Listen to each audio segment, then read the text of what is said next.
I'm your host, Kylie Weaver. I'm your co-host, Matthew Medea. Today's topic is a very serious one. America had a rough start with symbols. Benjamin Franklin, one of the founding fathers, suggested that the humble turkey should be the nation's bird. Oh, not that turkey. Yeah, that turkey. Silly Ben, he did the darndest things. Sure, turkeys are great on Thanksgiving, but imagine that as a symbol of one of the most powerful and revered nations in the world. That would just not go over real well. We would be laughed off the world stage with that little flightless bird.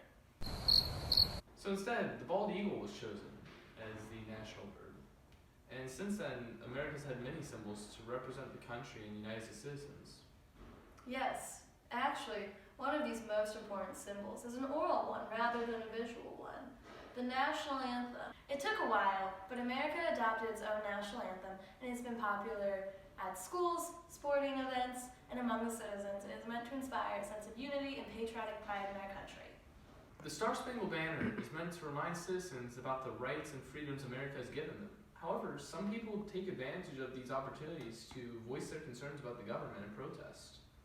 This has sparked public controversy in the recent years.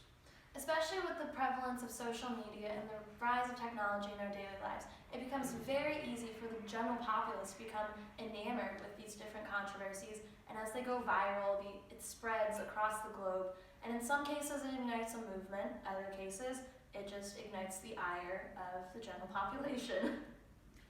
For more on this, here is a montage.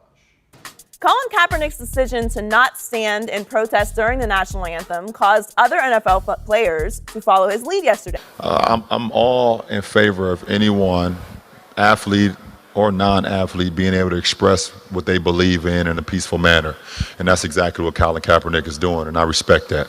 I've heard so many analysts and prominent figures say today, which was yesterday, 9/11, it's not about you. It's about the unity of this country. It's about the support of our fallen heroes. But then I see President Obama in a pre-taped speech talking about this unity, about this resolve, and I hear around the NFL fans booing as he's talking about this unity and resolve.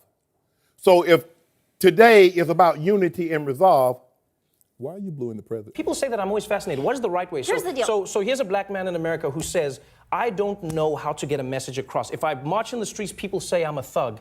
If I go out and I protest, people say that it's a riot. If I bend down on one knee, then it's not. What is the right way? That is something I've always wanted to know. What is the right way for a black person to get attention in America?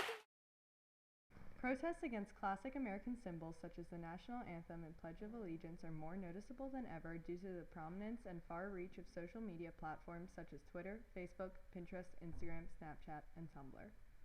But the history of such protests goes back much farther into American history, almost to the inception of the anthem and the pledge. Before America adopted the Star-Spangled Banner as the official national anthem, the song My Country 'Tis of Thee functioned in that role. In 1892, 3 black men were lynched by a white mob while in police custody in Memphis. In the days afterward, at a protest gathering at a local church, the pastor called on his parishioners to sing the then anthem in a showing of solidarity and unity. They refused, though, with one giving the reason, I don't want to sing this song until this country is what it claims to be, sweet land of liberty. This sentiment forms the basis of many of the anthem protests that have happened throughout history and particularly today. The Black Lives Matter movement has gained strength in recent years in response to violence, usually deemed unnecessary or unprovoked, against minority groups in America. Again, although America has a history of racist attitudes that have continued to exist since, in spite of the civil rights movement, the instant access to cell phone cameras and social media have brought the issue into the public view. But going back to the history of the protests, we need to know a bit about the origins of the Star-Spangled Banner. The words come from a poem written by Francis Scott Key as he watched the British bombardment of Fort McHenry during the War of 1812.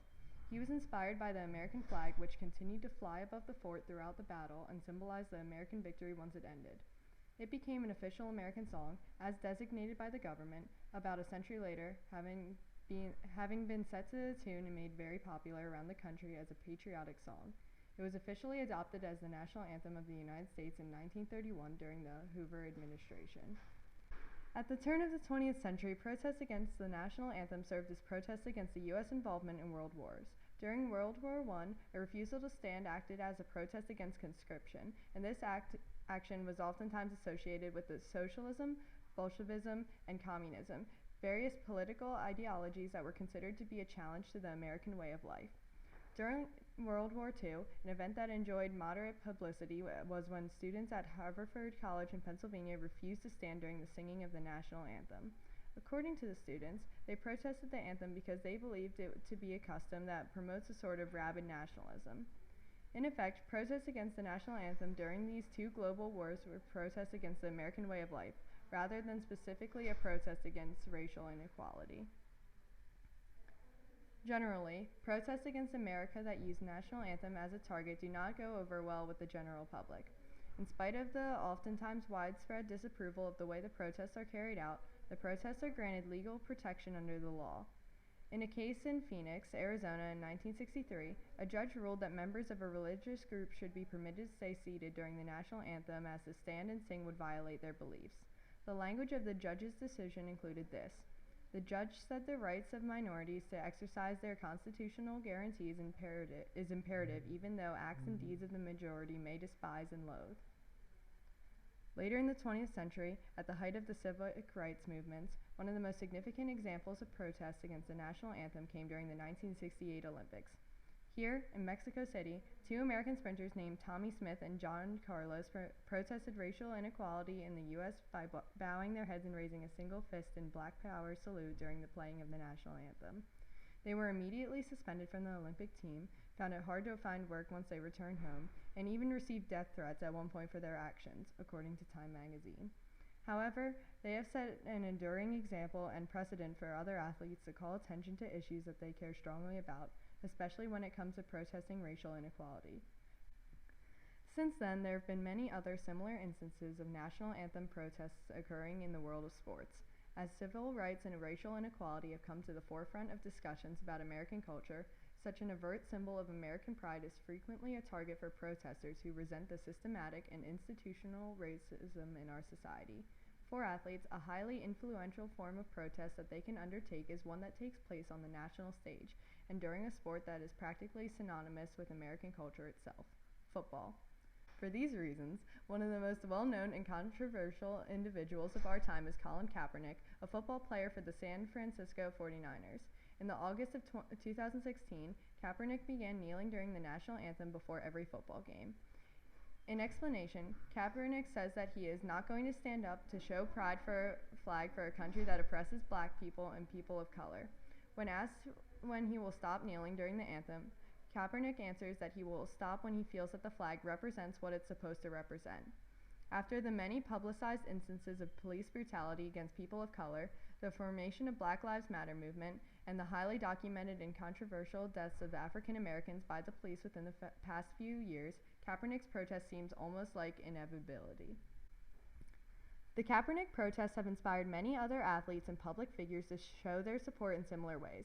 Kaepernick's carried out his protest during the NFL preseason by kneeling, and by the time the regular season started, many other players from different teams did similar things, by kneeling, sitting, raising a fist, or locking arms during the anthem.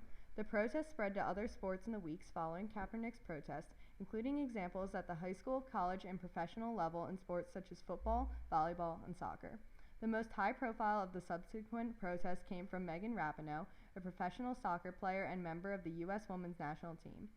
She not only refused to acknowledge the anthem during a game with her club team in September, but she also protested before a national team match, which drew a lot of criticism considering she was representing the country at the time.